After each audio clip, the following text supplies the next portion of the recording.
A Joey. That guy. A Joey D. That guy. A Joey D.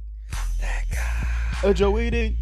That guy. A Joey. A Joey. What's up, YouTube? It's that guy, Joey D, and welcome to the place to be. So in today's episode of Being Black and Bipolar, I solely just want to focus on hospitalizations because I've been hospitalized plenty of times in my life. Some of them were involuntary as well as some were voluntary. So that's what we're going to focus on today. So let's just get straight to it. So first, I want to start off by talking about some of the time that I spent involuntarily admitted into a hospital. You see, this goes all the way back to 2012, back when I was living in Washington, D.C., because during that time I was attending Howard University. You see, I got into some legal trouble. I'll be honest with you guys, that ultimately led me into being hospitalized for some of the very first times. And you see, while I was hospitalized, it was completely traumatic for me. That's just how I feel. And that's just me being honest, because I didn't understand what was really going on. I was around 18, 19 at the time. So these were some of the first times that I learned what a mental illness was. They were telling me all these terms like you're going through psychosis, you may be schizophrenic, you're bipolar, you may be schizoaffective. They were telling me all of these things at such a young age that I really had no clue what was going on. So inside it built up a lot of anger and a lot of frustration, as well as a lot of resentment for getting in trouble.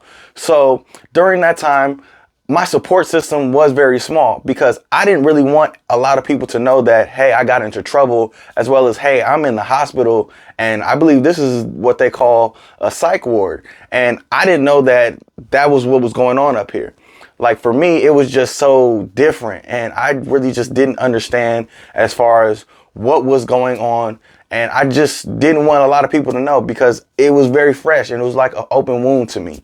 So ultimately, my support system at that time was mainly just my parents and a few friends. They all knew exactly what was going on and they wanted to help. But like I said, this was the very beginning stages of all that. So a lot of the time, we really didn't know what to do. It was just, you need to get help. You need to, do what you got to do to get help. But like I said in the beginning, I didn't want help. I didn't want to take the medication. I didn't want to follow through with any of the groups that they were trying to make us do. I didn't want to do anything. I just wanted to get in the hospital and get out. But that was a very tough thing because I was placed on a lot of 5150 as well as 5250 holds in the beginning stages of me being hospitalized. And for those of you that may not know what those are, that's either when you can be held for 72 hours or even up to 2 weeks to a month. And I've been held for a long time. Trust me. So a lot of those times, it really was for me a lot of contemplation, a lot of times trying to figure out, am I crazy and what is wrong with me? So it was very tough, my involuntary experiences, but it ultimately led me to having more voluntary experiences. And that's what we're going to talk about next. So moving on to some of my voluntary experiences. These came years down the line after I was involuntarily admitted plenty of times and too many times to count. My voluntary experiences was more so of when I had somewhat of an understanding that, hey, I have a mental health disorder and I need to be mentally well in order for me to continue on to do the things that I want to do in my life.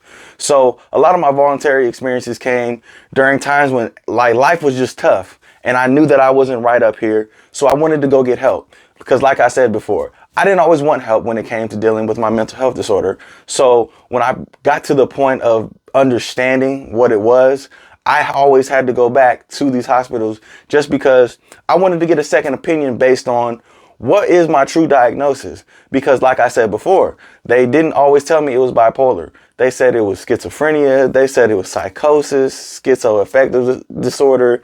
They said a lot of things. So I just wanted to get a clearer understanding each time that I voluntarily admitted myself, as well as I wanted to be put on the right medication because that's something that I felt that was messing me up in general when I was involuntarily admitted. So when I was voluntarily admitted, I wanted to make sure hey, I can cooperate, but I need you guys to put me on the right dosage as well as the correct medication. Because as soon as I leave this hospital, I'm going straight to my computer to look up the side effects because I don't want to deal with any side effects. And I'm pretty sure that there's other people out there that hate dealing with side effects. So me personally, that's just something that I used to always do.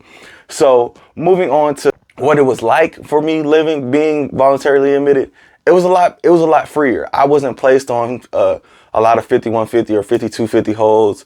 I didn't have someone following me around the hospital to make sure that I wasn't going to hurt myself. So it was a little bit freer. As well as during this time, you could say that I had built up a stronger support system of friends and family, of people who could come see me while I was in the hospital, as well as people who I could call and talk to on the phone just about every day while I was in the hospital, so that I didn't get those feelings of loneliness and I didn't constantly feel like this is my fault for having a mental illness. And I didn't have those questions so much when I was voluntarily admitted of, am I crazy and what's wrong with me? It was more so of like, I know that I need help. And it's not my fault for having a mental illness. This is just the way that I was created.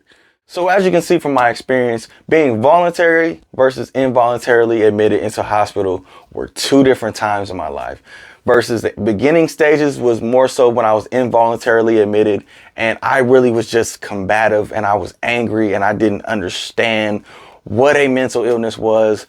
Even if they tried to explain it to me, I wasn't trying to hear them.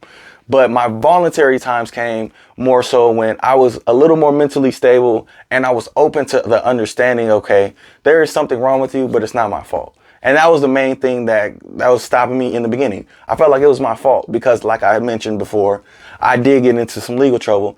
So I was always feeling guilty. That is something that made me feel more guilty when I was in the hospital. Being voluntarily admitted was something that, honestly, I can say personally helped me out because it gave me the clarity and the understanding of, okay, this is what your mental illness is. And this is what you can do to continue on living your life. You don't have to let this define you, and you don't have to necessarily allow all of your hospital experiences be something that holds you back from moving forward in your life. So moving on to some quick tips, because while I was brainstorming for this video, a friend of mine gave me the idea to give some quick tips on dealing with hospitalizations. So number one that I can give you is stay calm. Because trust me, if you go into the hospital in a full rage and you allow your anger and your emotions to get the best of you, trust me, they will handcuff you to a bed and they will give you a shot that make you fall asleep for at least 2 to 3 days. Trust me, I'm an example of that. So I'ma just tell you from my experiences, just stay calm. So moving on to my second one, and that's just simply just do what they ask. Even though I understand being black in hospitals, that's just something that just doesn't mesh very well because of the history. Just simply do what they ask. Do it at your pace. You don't have to do it exactly when they tell you to do it, but just do what they ask. Simply follow the rules. And it will make it easier for you to get out of the hospital. And that leads me to my third, quick tip. And that's just have a plan. Like for me, in the beginning, when I was involuntarily admitted, I never had a plan. I just wanted to get out the hospital and go back to doing what I was doing. So having a plan of like either whether it be going to work, following through with your medication or, following up with a therapist, have somewhat of a plan that will help you get better mental health and, that will continue on allowing you to grow and be a better person for the society. So there you have it. That's my experiences dealing with hospitalization, some voluntarily as well as some involuntarily. And if you've enjoyed this video, do me a favor, like, subscribe, as well as if you have any feedback or any other questions, hop in the comment section or even follow me over on my Instagram, slide in the DMs, and we can continue to talk about these things. But other than that, we're just going to keep this thing going and rolling. One day at a time until the end of time. Peace be the journey. Joey D. That guy. Joey D. That guy. Joey D. That guy. Joey D.